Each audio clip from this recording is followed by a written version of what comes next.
या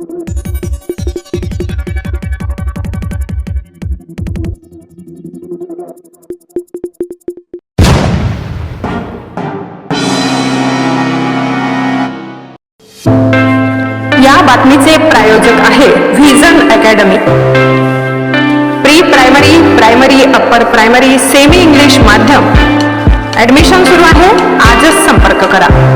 संपर्क क्रमांक आहे 73 85 82 19 75 96 57 50 10 83। उमराणे, तालुका देवळा, जिल्हा नाशिक। गावठी कट्टा विक्री करण्याच्या उद्देशाने आलेल्या पुणे येथील 2 तरुणांना लासलगाव पोलिसांनी ताब्यात घेतलंय।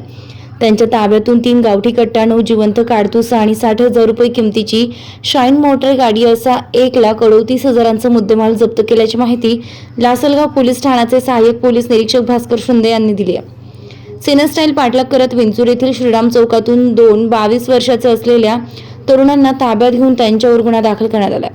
लासलगाव पोलिसांनी दिलेल्या माहितीनुसार रविवारी पहाटे 3 वाजेच्या सुमारास लासलगाव येथून 2 संशयित तरुण मोटरसायकलने पहाटे 2:30 ते 2:45 दरम्यान जात असताना लासलगाव पोलिसांनी त्यांना हटकले असता त्यांनी तेथून पळ काढण्याचा प्रयत्न केला। तात्काळ सहाय्यक पोलीस निरीक्षक भास्कर शिंदे आणि पोलीस कॉन्स्टेबल सुजय बारगळ यांनी या दोघांचा सेनस्टाईल पाठलाग करत त्यांना विंचूर येथील श्रीराम चौकात पकडले। यात अनिकेत कैलास मळेकर राहणार धायरी पुणे आणि नामदेव रामभाऊ ठेबे वय 22 या दोघांना ताब्यात घेतलं असून त्यांच्याकडे 3 गावठी कट्टे आणि 9 जिवंत काडतुसे आढळल्यानं परिसरात खळबळ उडाली।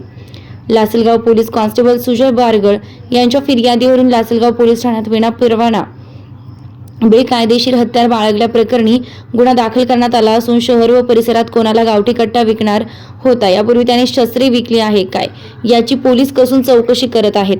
निफाडचे पोलीस उपअधीक्षक डॉक्टर निलेश पालवे यांच्या मार्गदर्शनाखाली सहाय्यक पोलीस निरीक्षक भास्कर शिंदे आणि लासलगाव पोलीस ठाण्याचे कर्मचारी अधिक तपास करत आहेत। वृत्तसंकलन रफिक सय्यद।